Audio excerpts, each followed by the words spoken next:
Hi guys, it's Megan Cecilia. Welcome back. Pag-uusapan natin ngayon tungkol sa sunscreen, yung sumikat.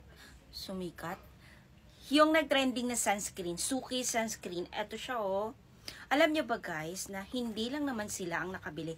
Ang dami-dami talagang bumili nitong Suki sunscreen. At isa na ako. Ito ay yung kanilang moisturizer. O, di ba nabudol din ako. Tapos, bumili ako ng isa lang. Pero ang binigay nila sa akin ay ganito. O, di ba ang ganda? Ang dami. Guys, alam nyo kasi, nag-trending ngayon ang Suki sunscreen dahil sa honest review ni JB. Ayan. Para siyang pintura. Ayan siya. This is the Suki sunscreen. Medyo viral siya sa TikTok. This is, I bought this for only... So, ayun, parang pintura.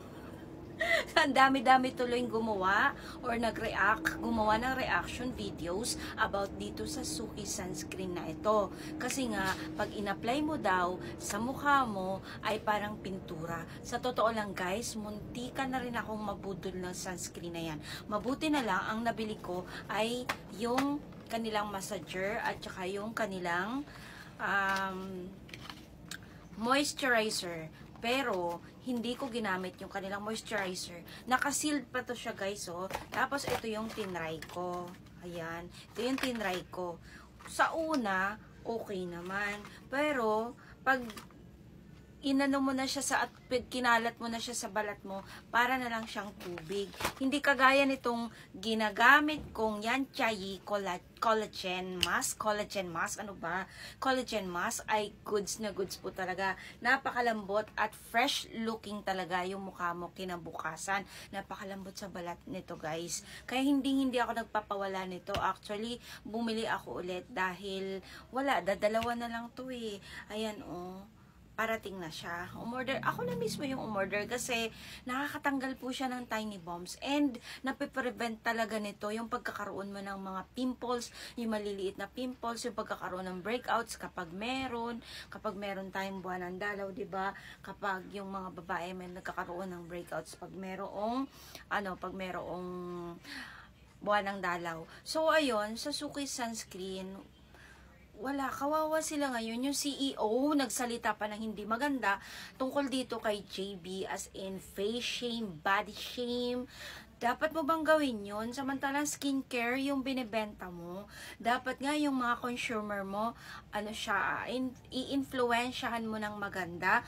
Or, I think, hindi na lang siguro sila nagsalita ng ganito. Ang aklang mukhang mama ay na content creator puno. Baka yung mukha niya talaga yung problema. Baka yung mukha niya yung crap. Sa gayon, yung mga consumer mo, hindi masisira yung kanilang isipan. So, dapat siguro, nagbigay pasensya na lang or basta hindi na lang sila nagsalita ng kung ano-ano. Dinamay pa niya yung mga kasama niya mga babae. Tuloy, yung mga isipan ngayon ng mga gumagamit ay nawala. Tapos guys, sinearch ko rin talaga yung Suki sunscreen ay wala akong nakikitang FDA approved ba. Tapos itong collagen, yung Yan Chai collagen, ito po siya oh. Basta Korean product po yung mabibili nyo. Oh, 'di ba? Kung gusto nyo guys at eto ang dami-dami nagtatanong sa akin tungkol dito ha. Kaya yung binibigay ko yung link po talaga na mula sa akin kasi alam nyo guys, nakakausap ko yung yung nag-reseller nito. Siya yung nagpadala sa akin noon at ito FDA approved. And guys, kung gusto nyo bumili talaga nito, ilalagay ko yung link nito dyan sa ating yellow basket. Kasi guys, malimit ko po talaga, ini-introduce to sa aking TikTok. Tapos, ayun nga, yung Suki sunscreen, munti ka na rin talaga akong mabudol nun, mapabili nun. Mabuti na lang pinag-isipan ko. Kasi nga, nakita ko sa reviews nila, sa mga kapwa ko affiliate, ay parang pintura nga naman, dumidikit. Ayoko nga nun. Ang pinakagusto ko lang talagang sunscreen, alam nyo guys, yung para siyang gel type. Ayan, kagaya nga nito guys, oh.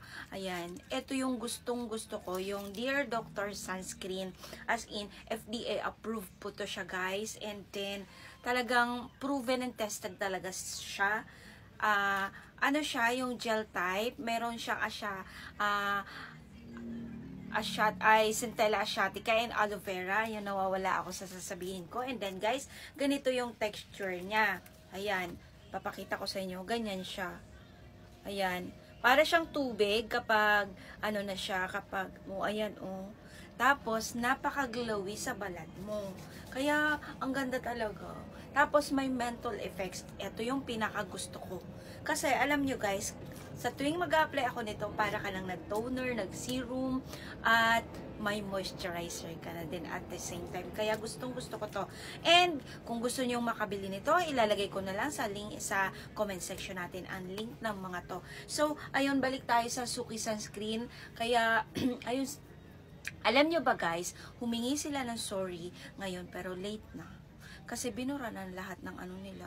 Alam niyo yun, magbebenta ka or manlulu. Kaya pala dumami yung kanilang benta as in nag-boom sila as in yumaman yung CEO nito. Kasi sa tuwing magla-live sila guys, ganito yung strategy nila. Mamimigay sila ng iPhone. Saan ka pa naman mamibigay? At bibigyan ka ng cellphone or iPhone kapag bumili ka. Pero ik-ik lang yon. Kaya ang daming bumili. Ang daming nauto. Kaya kayo mga consumer, wag din kasi magpapauto, 'di ba? Lalo na kapag nakikita nyo naman na hindi maganda. Isipin mo, lalagay mo yung kagaya na lang nung may nag-review na nilagay sa kamay tapos binalawan sa ilog as in, hindi ko na ipapakita din binalawan sa ilog. Doon talaga ako napaisip na ayoko bumili ng sunscreen na ganyan kasi ayoko ng yung may maglilive na puti, as in kulay puti, as in parang mumu kapag in-apply mo. And then guys, eto, nung hinugasan niya, hindi natanggal yung puti, kaya yung white cast. Kaya, ayun, hindi ako bumili. Hindi talaga ako nagpauto ng sunscreen na yun. So, ayun, strategy nila yun, na pag sa tuwing nagla-live sila, ay mamimigay daw sila ng laptop, cellphone, iPhone, or basta kung ano-anong cellphone, basta kung ano-anong pang-uto para lang mauto or mapabili yung mga mamimili or consumer. Kaya, yumaman sila. Milyon-milyon yung kanilang benta, kanilang kinikita, dahil lang sa Suki Sunscreen. Pero, dahil kay JV, at napatunayan na ganoon na nga, ayun. Hindi ko alam kung babalik yung Suki Sunscreen. And then, ito guys, hindi ko nga ginamit. Kasi nga, para siyang ewan kapag after mong gamitin, parang wala lang, ganun.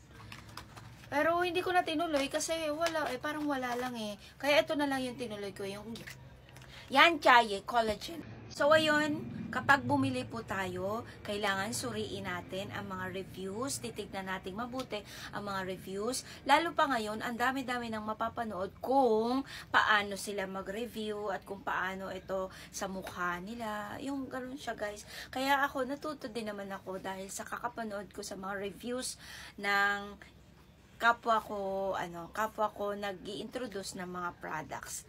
So, ayan lang siya guys. Kaya minsan din, alam nyo, natatakot din talaga ako mag-share ng products na alam kong pwedeng ikasira ng mga tao. Kaya kalimitan, sinasabi ko sa inyo, itinuturo ko sa inyo kung paano siya gamitin at kung dapat nyo bang itigil or dapat nyo bang ipagpatuloy. So, ganun lang.